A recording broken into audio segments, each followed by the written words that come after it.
How's it going, everybody? Bryan Alvarez here on Wrestling Observer Live. We are here every day, Monday through Friday, noon Pacific, 3 Eastern, Sundays, 3 Pacific, 6 Eastern. Seeing if we're on the air right here. Had a couple of connection issues today, and I'm making sure that Dom has got me all fired up here. Once I get the cue, we'll keep going. Wrestling Observer Live here. Bryan Alvarez, Mike Sempervive. We've got a lot to get into here today. All sorts of news. I'm going to go my usual 2:30 right here. And then I'll get it all set up for later on. Last night was Raw. A lot of stuff to talk about on that show. The Fiend beating up Seth Rollins. Laying him out. Oh my God. Everything's making noise for me here today. I'm going to turn it all off. Watch this. There we go. All right. Let's get on to the show here today. All sorts of stuff to talk about on last night's edition of Raw. Once again, the Fiend laid out Braun Strowman, and Seth Rollins was left shrieking in the corner like a child.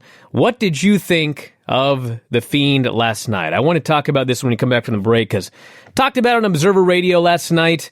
I feel I need to clarify my stance, because some people were very upset about what I said.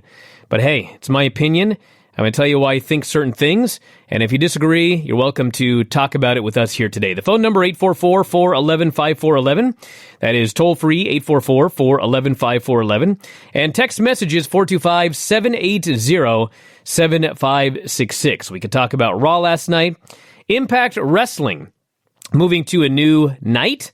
We'll tell you about that. If you do not have enough professional wrestling in your life, especially after October 2nd when AEW and NXT are going head-to-head on Wednesdays, there is even more coming with Impact Wrestling on Access Television. And more of you than ever will be able to have access to Access.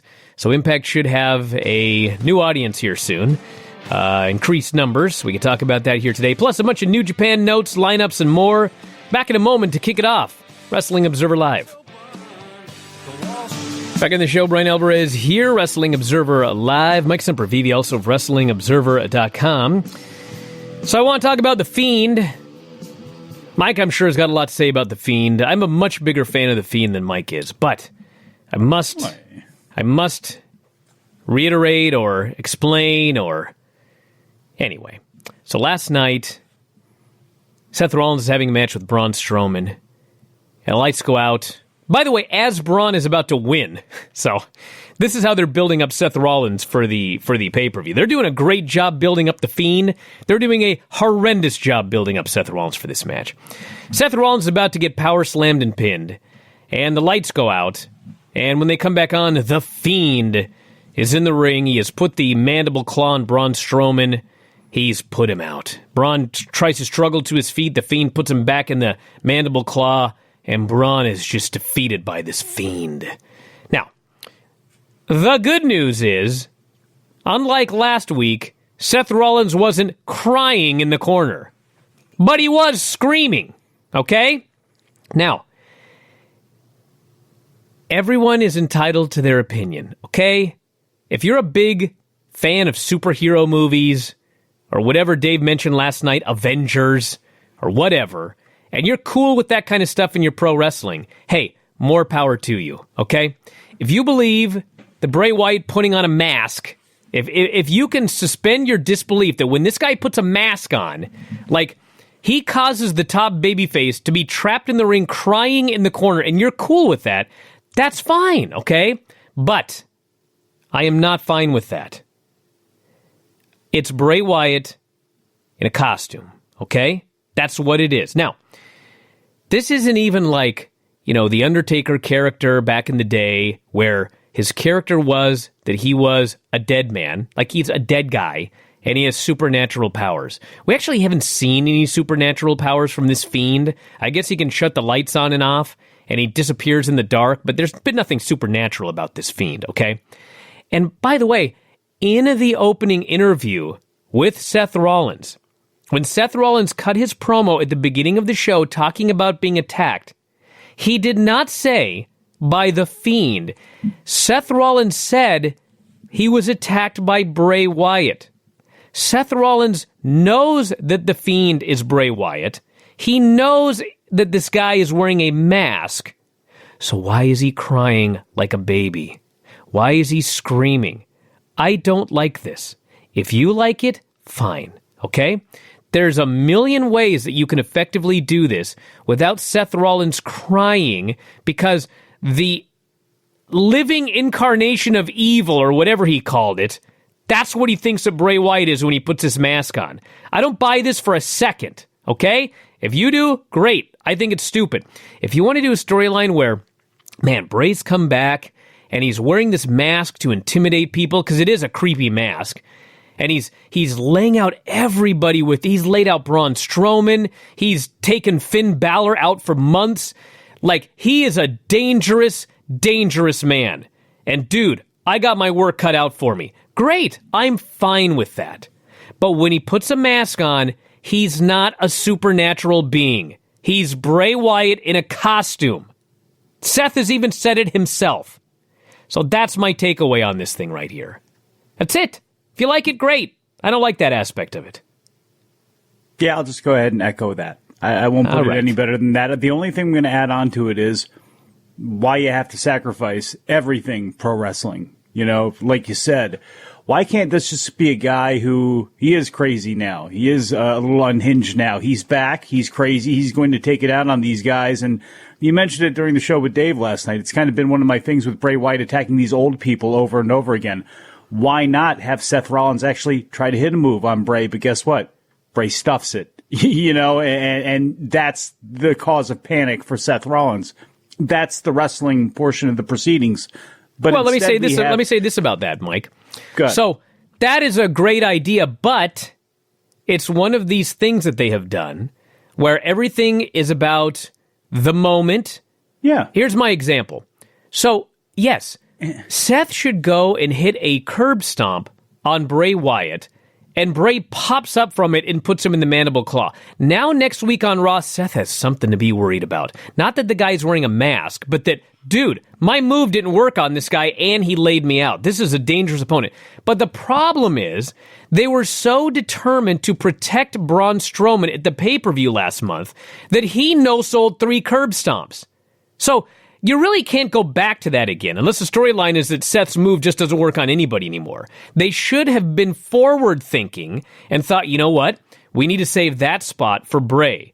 And so we either need to not do a match with Braun Strowman, or we need to not do the spot where he no-sells 3 curb stomps. Bryan, but here's the thing. Seth Rollins does an interview a couple days ago, and I know it drew the ire of some people, I think, for too much of a reason, because he says, you know, why does it take you 4 times to use the curb stomp and have it work? Well, my knee is tweaked now, and that's why. And I think people got upset about that, but it's like, why not incorporate that actually into the show then? You know, as a reason, a reason that weakness is being shown for that move.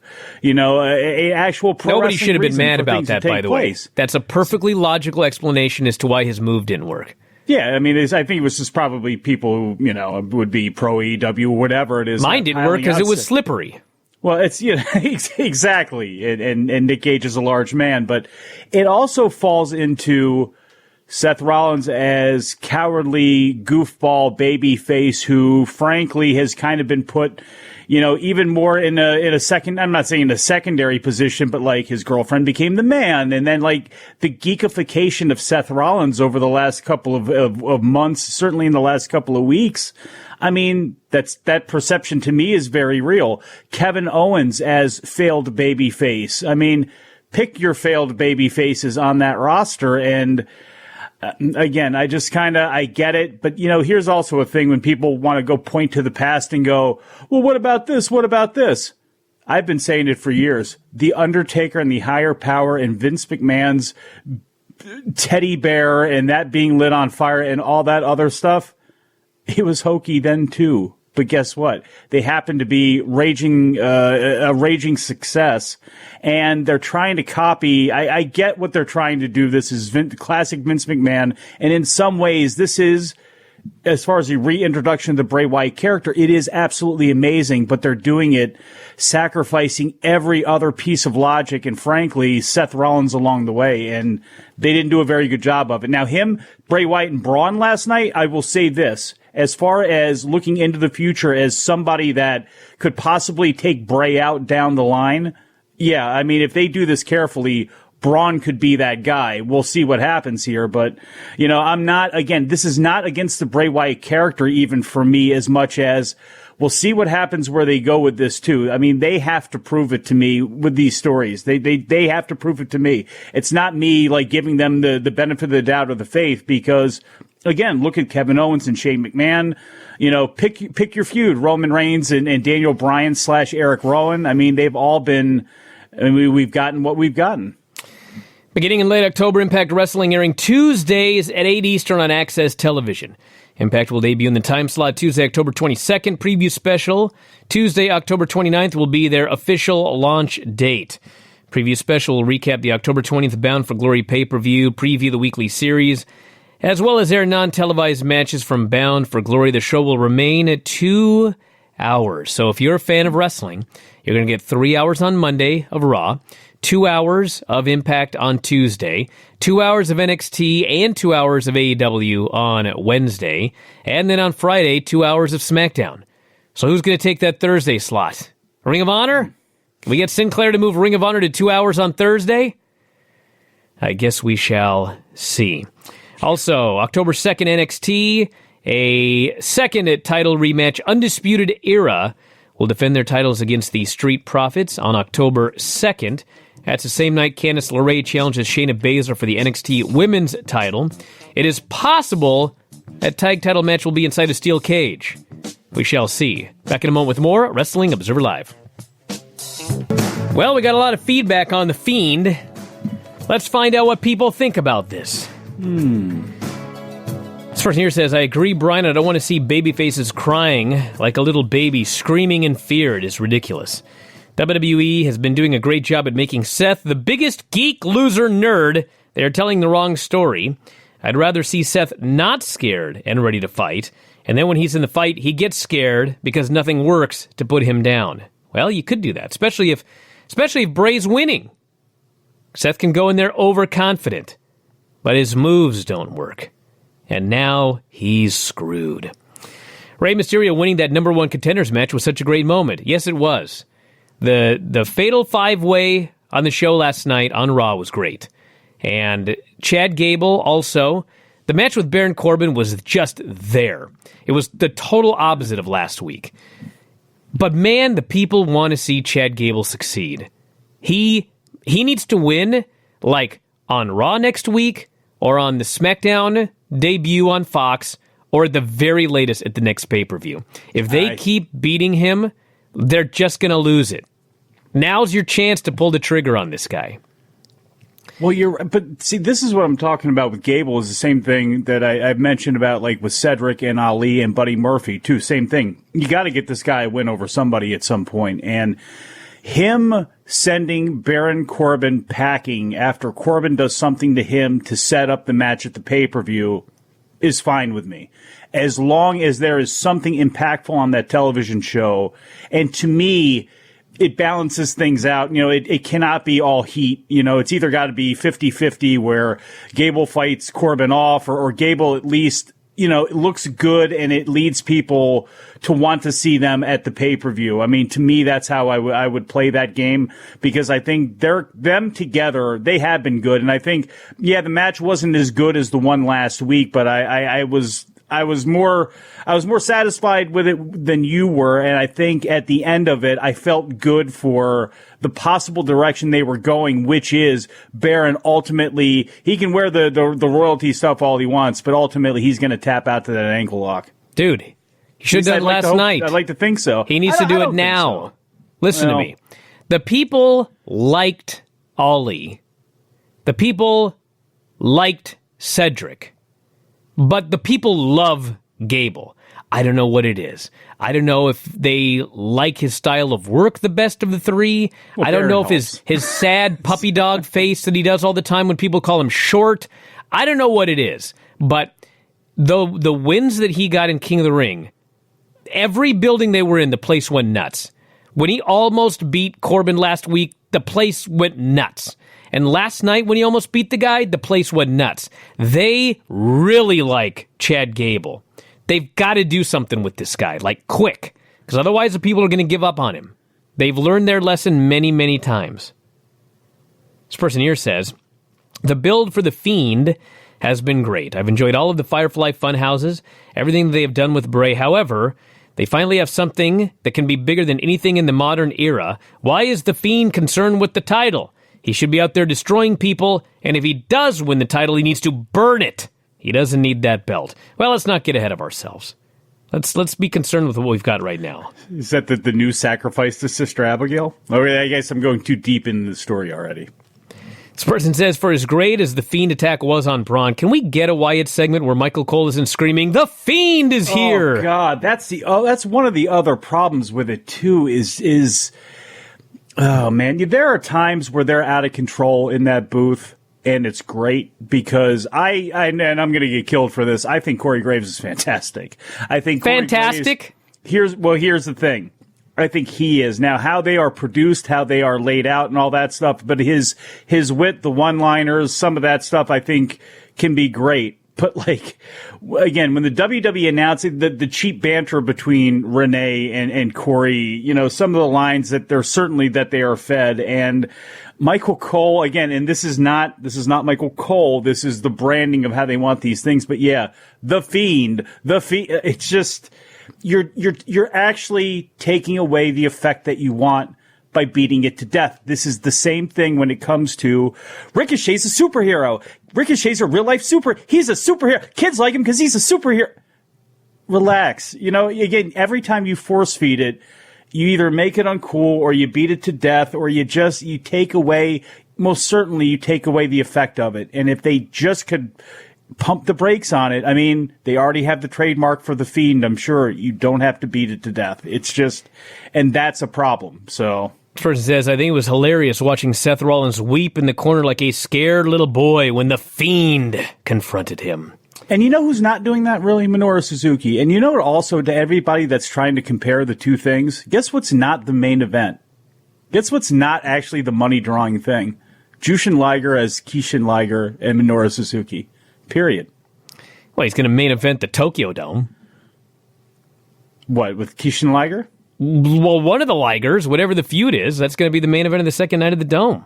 We'll see how that goes, too, because there could be a gauntlet for that. I mean, we got to see where that actually goes here, but as far as, like, the initial comparisons here of what's going on with Minoru Suzuki and Liger, we'll see about that, because they're also set up for Sumo Hall here, so we'll see what trajectory they actually take with this. But remember, if this is going to be the end, you know, if you're comparing it with The Fiend, so does that mean everything's going to be over after the next big show? Because that's what this is. This is a retirement, so they may be retiring the Kishin Liger character along with Jushin Thunder Liger. We'll see. Seth Rollins, it's not the same thing, though. Seth Rollins' reaction to The Fiend should be similar to Shawn Michaels to Mankind at Mind Games, a rougher, more aggressive attitude and style. Yeah, Shawn didn't cry. No. Everybody brings up Triple H when Foley came out in the Cactus Jack gear. He didn't cry. He didn't scream. He put it over. He was concerned, but he didn't cry. Did John Cena cry when he was getting suplexed all over the place by John Cena? John Cena suplexed John Cena? No, when Brock Lesnar was suplexing John Cena 78 million times, did John Cena cry in the corner because he just couldn't get one over on Brock? No, he looked like Seth didn't either, to be fair. No, he's Brock has been suplexing crying. That guy all over the place. That was the whole build to SummerSlam. Well, yeah, but I mean, but the point is, it's not like Cena was upset and crying in the corner. He went out there and he got beat up and everything, but there was at least like, wow, I can't overcome this guy. Everything I try, I'm just getting thrown around here. I'm getting destroyed. It's like a Lennox Lewis going out there against Hakeem Rockman the first time, or a fighter going out there and just getting whooped the first time around because he just doesn't know what to do with this guy. And again, the taking all the pro wrestling aspect out of this story and just making it spooky, scary time. I mean, I just, again, you know, Seth Rollins, he went from crying in the corner to now he's frozen, he's paralyzed, and I get it. You need to have some wrestling logic in your brain because as soon as the music hits and lights go up for everybody gets paralysis in the ring. It's a very terrible thing that always, you know, takes its toll on pro wrestlers once the music hits. But this is, again, taking it to a complete another level that, again, the credibility for Seth isn't there for me, and the credibility for the whole thing isn't there for me. Let's go to the phone, John, the air. What's up? Hi. This is Matt from Delaware calling. I just wanted to switch gears a little bit and talk about the New Japan shows this weekend in the United States, the lineups, and particularly just looking over this lineup. Why did it seem like Philadelphia really got the short end of the stick with these shows? I mean, you look at the lineups, and both nights, the main events are like kind of cool tag matches with Okada and Ibushi, and they both have title matches. Night 3 in Philadelphia, there's no Okada, and the main event is like a match that involves Ghetto and the Rock and Roll Express. So it's, as someone who was thinking of going, it seems kind of like a little bit of a letdown after like they haven't been here maybe about 4 years or so for the Global Wars. And it just seems kind of weird that they would come back with such a weaker show for their first time around the 2300 in 4 years. Well, I mean, yes, there's no Okada on the show, and there is the elimination main event. But I mean, the Rock and Roll Express are in that match, but it is an elimination match. And so if you look at the talent in that match, I mean, this could end up being an incredible match by the end. If you get rid of the Rock and Roll Express fairly early, and you get rid of Ghetto, and you get rid of, I guess that's most of the people you got to get rid of. I mean, what's left? I mean, they could have an incredible match as they do the eliminations. You've got Kota Ibushi and TJP against Evil and Bushi. That should be good. Juice Robinson, Sho and Yo versus Naito, Sonata, and Shingo. That should be really good. I mean, it's not a terrible card. I can understand you thinking it's not as good as the first two nights, but I think if you go, I don't think that you will be disappointed. I could be wrong. I wouldn't think so. Although I do understand, though. I mean, I absolutely understand, but it's just one of those things. And I wouldn't feel too bad because I have a feeling they'll be back, next year, too, or, before too long as well, too. I mean, there's one good part about being a resident close to the Philadelphia area. It's like being close to Boston or Chicago. It's you're always going to be taken care of at some point or another when it comes to wrestling. So, it stinks, but hold tight. Person says, I think people are overreacting to what Kenny Omega's been saying on social media. As you said, Bryan, he is turning heel. Remember that promo he cut on Moxley a few weeks ago where he showed zero sympathy towards him? That was the double turn. It started all then and there. I think you're right. I think that's what they're doing. I have no idea. It's still astounding to me that people haven't figured out what's going on here. Like, they're legitimately irritated by Kenny Omega. Like, that's the point. Why are we legitimately irritated? You can be if you want to. Like, if you want to not figure out what pro wrestling is, if you want to pretend it's real in 2019, I mean, go for it. But it's work. It's character. He's turning heel. Back in a moment. Observer Live. Back in the show, Bryan Alvarez here, Wrestling Observer Live. Mike Sempervive, also of WrestlingObserver.com. I got the most bizarre text message during the break. Mm-hmm. This person here says, the, quote, fatal stipulation means first fall wins. A fatal five-way cannot be an elimination match. Sorry, it is a pet peeve of mine when they do that, and they said it so many times. My friend, what are you talking about? Have you invented a rule in your head? They've been doing fatal four-way and five-way elimination matches for, like, they did one WrestleMania 2000. It was The Rock. Who was it? It was Rock, Big Show, Mick Foley, and Triple H. Everybody gets a McMahon. Fatal four-way elimination match. That was the year 2000. It's been 19 years. They did one at Insurrection. They've been doing them for 2 decades now. You're pulling out Insurrection. A fatal four-way, fatal five-way. They've done fatal four-way tag team elimination matches. They've done fatal four-way women's elimination matches.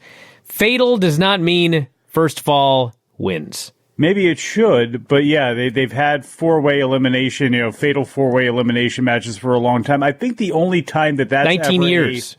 That's ever an official, unofficial thing is the triple threat was always an elimination match, but the three-way dance was always one fall. Isn't that how that one worked? Well, it doesn't triple even threat, matter. You're always going to have somebody. That was a very ECW thing, but it always seemed to be that was the unofficial written rule was for those two. They literally can change the rules anytime they want. There is no canon in WWE.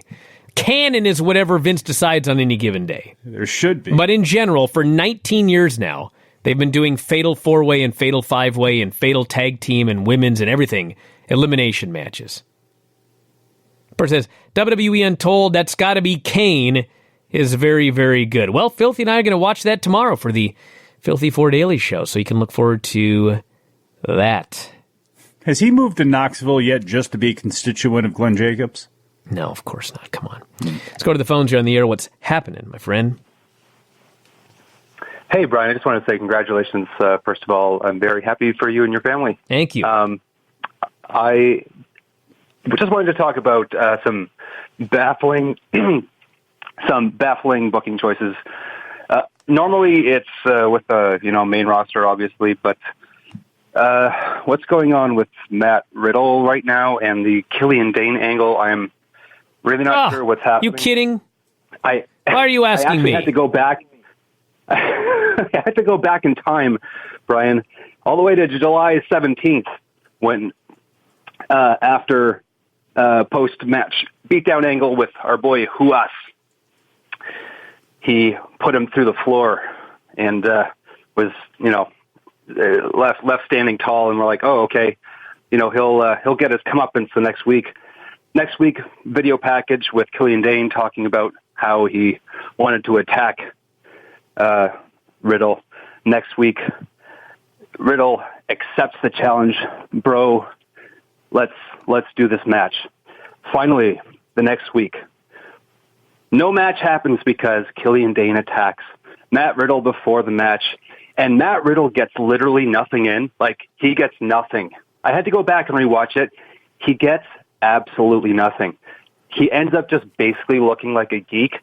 So it's like, okay, next week, TakeOver. Or I think the next week, yeah.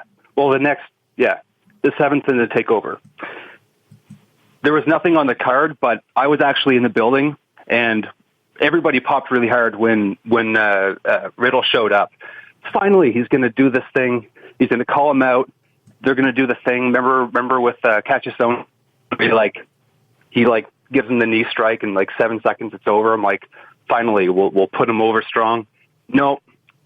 He gets a little bit, but Killian Dane basically destroys him in that beatdown, and he was left looking like a complete chump, which takes us into these. Well, no, not even. That takes us into a complete clean victory over him on the 21st. You guys remember that? I do remember that. He beat him clean.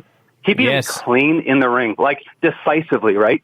No shenanigans. Okay, that takes us into these street fights. Who's getting over in this? I don't understand this angle. Well, what's also baffling, my friend, I want to thank you very much for the call.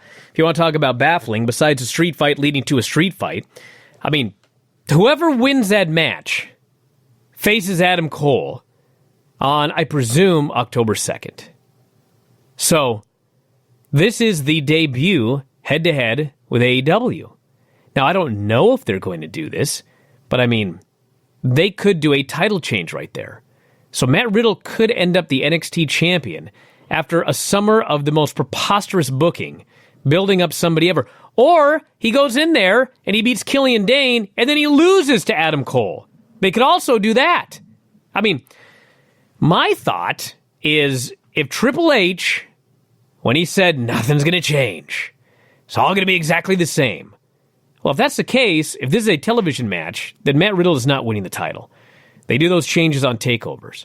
So, if Matt Riddle goes in and beats Adam Cole, I mean, that is a change. No matter what he said about how things aren't going to change, that's a change. Now, that is an aberration because it is the first live show head-to-head, that sort of thing. But, I don't know. I don't know what they are doing with this program. I mean, listen, I love Killian Dane, but this ain't Vader. This guy had been on hiatus forever after doing nothing on the main roster. And you bring him in, and that's what fans remember. And now he's running roughshod over Matt Riddle, and he's just beating him like a drum and laying him out and beating him clean. I mean, not a big fan of this storyline. But hey, we'll see where it goes. Not everything can be a home run. Person says, remember when Triple H cried when Braun had him by the throat at Survivor Series? No, actually, I don't remember that. Did he cry? Well, no, he had him by the throat, and he made the triple face, and he was real red. Yeah, he did do that, absolutely. And Triple H did look like he cried, and Triple H did get made fun of for that, and we haven't really heard of it or seen any footage of that since, have we? Yeah, but you know what, so everybody? You know what? They dropped it, but you know what? It was mildly effective there, but... Well, again, there's another big point everyone's missing. A big, giant mammoth of a man was throttling him by the throat. And Triple H was in a suit, if I remember correctly. He was not wrestling H. But you're missing the point. Like, yeah, if someone grabs you by the throat that has a hand the size of a Mack truck, then yeah, maybe you'll cry. That didn't happen with Seth Rollins. He sat there in the corner. First off, he was trapped in the corner. You know how hard it is to get trapped in the corner of the ring? Like, there's nothing there but air and 3 ropes. Like, how can you not get out? And he cried. The Fiend hadn't even laid a hand on him. It's a big difference. It goes from like wrestler paralysis to like sleepwalking. I mean, that's essentially what it is. Seth Rollins is having night terrors. And that's essentially what he admitted to yesterday. It's a walking nightmare for him. It's just, oh, God bless. You know, we'll see. We'll see. This person says, I don't know, but in a weird way. This is Hamish, by the way. I am slowly warming up to Baron Corbin. Ever since his quarterfinal match with Cedric, he has been very impressive. Sure, he's had guys like Cedric, Ricochet, Joe, and Chad Gable to work with. Listen, helps. I put Baron Corbin over last week. I said the guy has improved dramatically in the last couple of months. He was excellent in the tournament. He had nothing but good matches. More power to the guy. Then last night, it was the same old Baron Corbin. Do you know how many chin locks we had in that stupid match last night? I mean, come on. He's got enough heat. I don't need to see him laying on the mat with Chad Gable, just beating the guy like a drum, and then the lame DQ finish. I was not enamored by that match last night, after a great string by Baron. I still feel as though I'm right about Baron Corbin. Because if you have these matches a lot more randomly, I mean, you can show this guy off a lot more, and he'd be a lot more acceptable and than just go away heat for the most part of which he's got now. Just by not being a main character, why this guy has got to be King Corbin, why he's got to be this solo showcase guy, I don't get, when he would be better off as a member of a group playing the heavy and being able to utilize, you know, he's got far better skills, you know, athletically than the Big Boss Man does. I mean, he was an NFL athlete. He was a high level athlete. So when you're able to showcase that and pull it off, you know, again, a lot more strategically, I think it would help the guy out a lot, especially long term. Him, again, even in this character, even with a little bit of a fresh coat of paint on him, I don't know if people at this point are going to accept him more than anything of what he is, no matter how hard they try. This person here says, correction, Bryan. NXT title changed hands on TV. Joe, Nakamura, and Ciampa all won the title on TV, not TakeOver. Well, first off, Joe won the title at NXT TakeOver Toronto, which I could be wrong, but I'm pretty sure TakeOver Toronto was a takeover. So, he also won it at a house show, I guess, but which is not TV, but I forget the circumstances of that one. And what was the other name? Ciampa? Ciampa won in Winter Park, Florida. WWE recognizes the reign as beginning on July 25th when the match aired on tape delay. So he beat Aleister Black at a television taping. Okay. So. And then what was the other one? Joe, Nakamura. Well, Nakamura won in Osaka. So that doesn't count. That was a special network special, if I recall correctly. But Nakamura winning in Japan, I mean, that's a special show. This person here says, Mike, Triple H was in that Survivor Series match.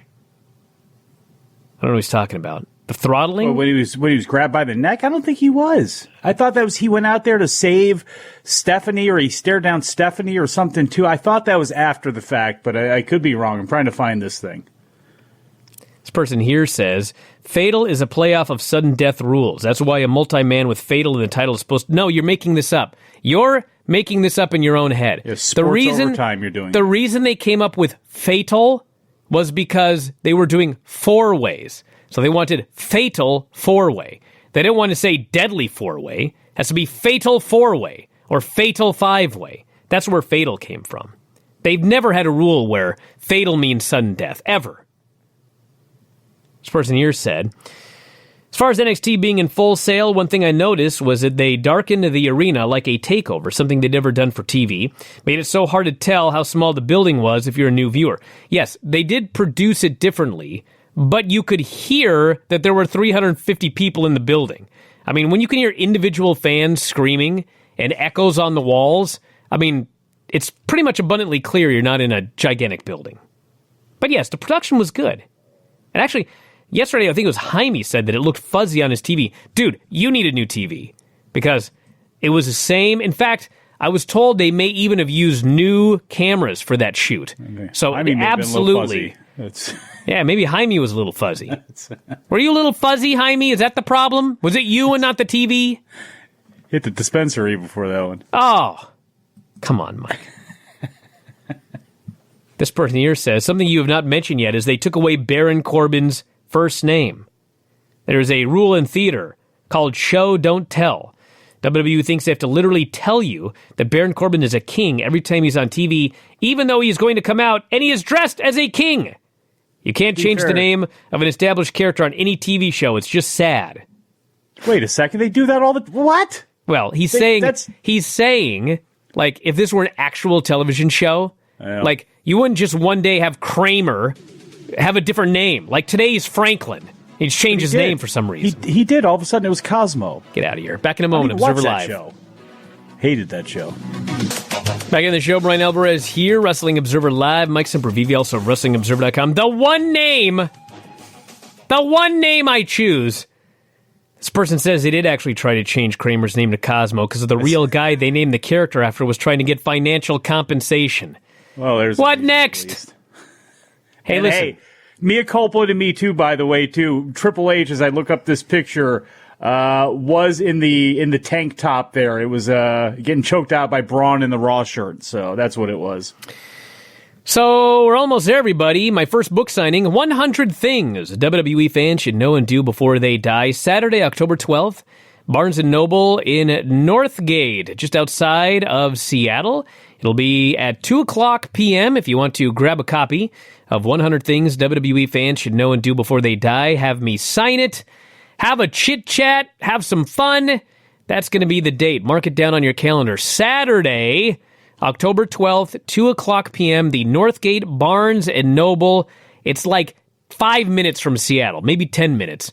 No matter where you are close to the Barnes & Noble in Northgate if you're in the Seattle area. So they got a Starbucks in that one? They have them everywhere. You kidding me? If not, they have one next door or underneath or above the Barnes & Noble. Saturday, October 12th, 2 o'clock p.m., Northgate Barnes & Noble. I'll see you there, everybody. And I will see you all later on tonight because we have a brand new Bryan and Vinny and Craig show, Retro Raw and Nitro from 19 years ago this week. Should be a time, everybody. So sign up today at WrestlingObserver.com to hear all of these shows, 2 to 3 shows every single day for subscribers. We're not talking one podcast a week, everybody, if you sign up. 2 to 3 daily, 15 to 18 a week, and an archive of 10,000. So if you are a wrestling fan and you love audio, sign up at WrestlingObserver.com, and you'll never run out. Thanks, Mike, as always, callers and listeners, everybody in the studio. Talk to you next time, Wrestling Observer Live.